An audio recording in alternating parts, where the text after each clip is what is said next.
Olá, hoje eu vim apresentar o trabalho do Tech Challenge da fase 3, que é a construção de um assistente médico virtual para responder perguntas sobre saúde, sobre os pacientes do determinado hospital e os protocolos também. E o primeiro passo foi extrair esses dados, esses dois datasets aqui, que foram disponibilizados para a gente, para ser usado no treinamento do modelo. Então, eu baixei esses dados e salvei tudo num formato JSON para ficar pronto para o fine tuning.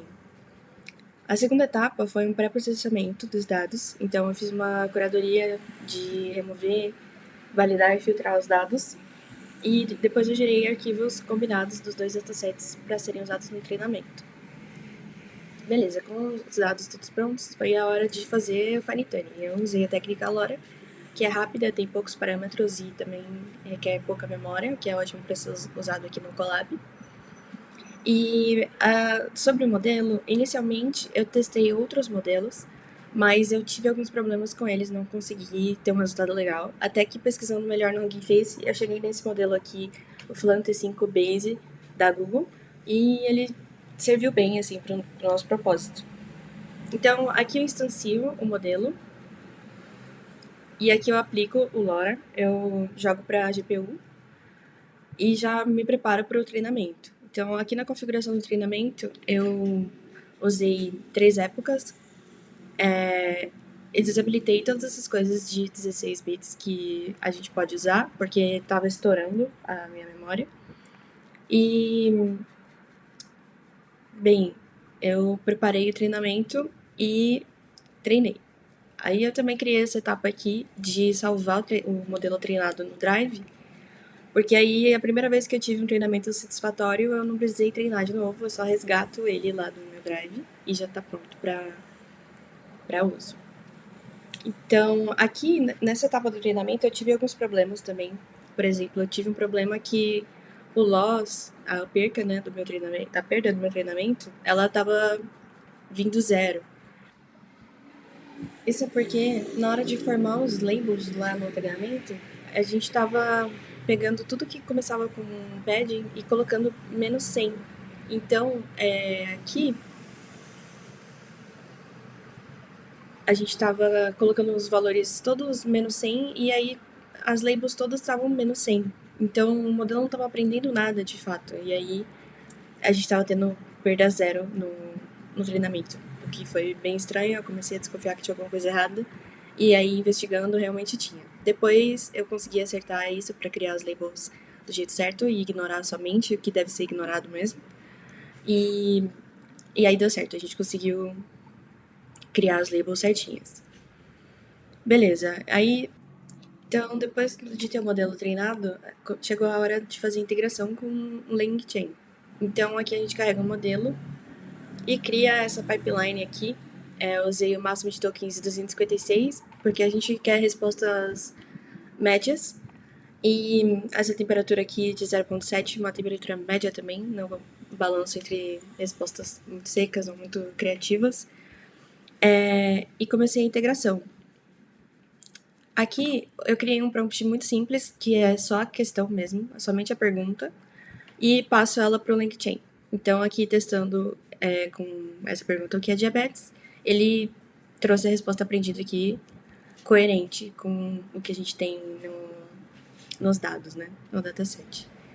E aí, beleza, com o LangChain integrado, chegou a hora de implementar o RAG. Aqui,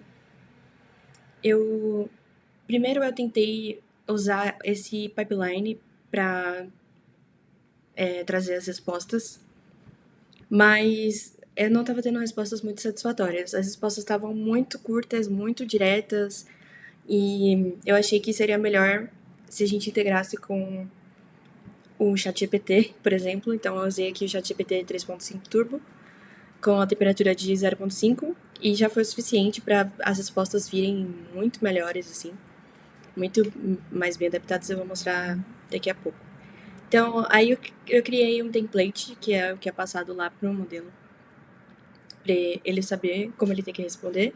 Aí eu adicionei algumas coisas aqui sobre sempre agir com segurança, nunca prescrever nada, se a informação não for suficiente, diga que não pode responder, e eu falo para ele consultar os arquivos que a gente tem e devolver a resposta final. Aí beleza, passo esse prompt lá pro chain.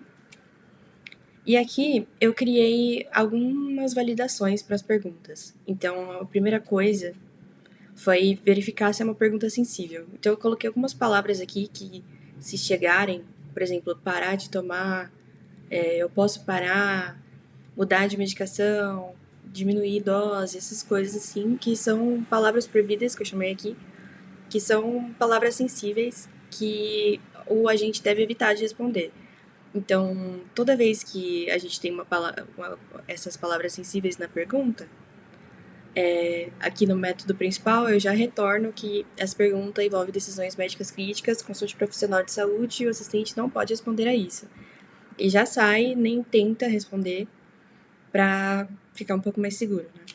Eu também criei essa funçãozinha de contexto suficientemente relevante, porque eu estava tendo muito problema com fazer uma pergunta sobre asma, por exemplo, e ele trazer contexto de pneumonia, que é uma coisa parecida, é uma doença respiratória, mas não é isso que a gente quer. A gente não quer perguntar sobre uma doença e receber sobre outra.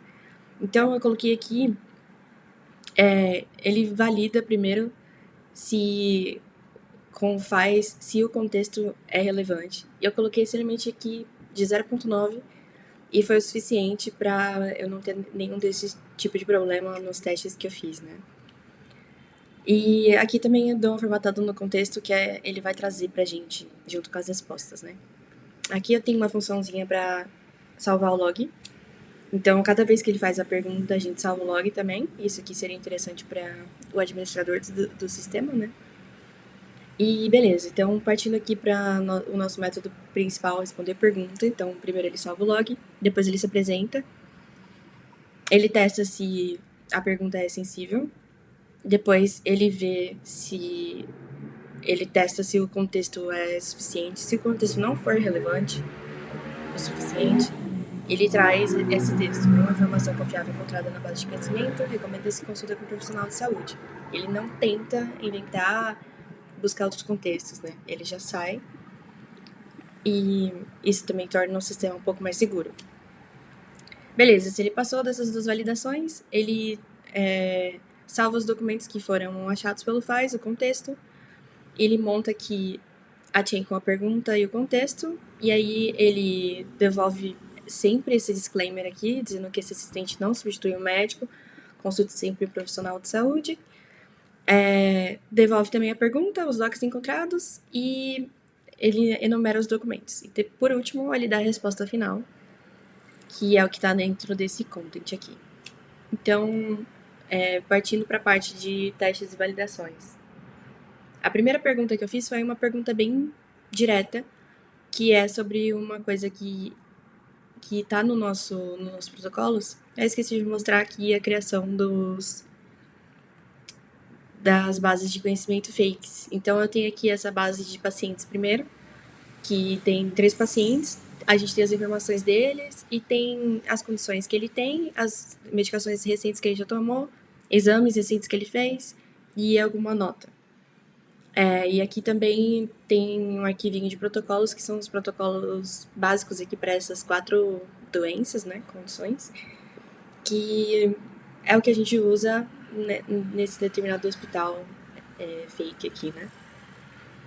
Então, como a primeira pergunta é sobre diabetes, que é uma coisa que a gente tem aqui no nosso documento, né, no nosso protocolo. Então, é uma pergunta bem direta para... Cadê? Aqui, é a pergunta bem direta pra gente ver como ele se comporta quando receber uma informação que a gente já tem lá nos protocolos. E aí, ele trouxe aqui a resposta certinha sobre o treinamento pra pneumonia, né? Eu falei diabetes, mas pneumonia. E ele dá uma floreada assim, na resposta, ele não traz seco, tipo, amoxicilina e azitromicina. Ele traz aqui um tratamento para pneumonia, tipicamente envolve e tal. E também, aqui no final, ele traz aquilo que a gente colocou no prompt. Então, sempre mencione na resposta, né, a importância de consultar um médico de verdade.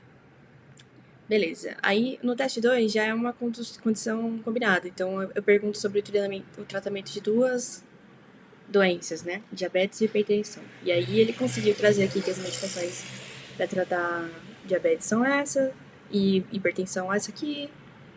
E no final, o mesmo disclaimer de consultar um médico. Achei que ficou bem legal, assim, o nível da resposta. Beleza, daí essa terceira pergunta aqui foi o que eu mais tive trabalho, assim, para conseguir acertar nesse limite ético. Então, quando eu pergunto se eu posso parar de tomar minha medicação, né, primeiro ele tava respondendo yes, e só isso, assim. Então, eu tive que criar aquele métodozinho que eu mostrei agora, com as palavras proibidas. Então, stop taking medication é uma coisa que ele já para e já fala, não posso responder isso, procure um profissional de saúde.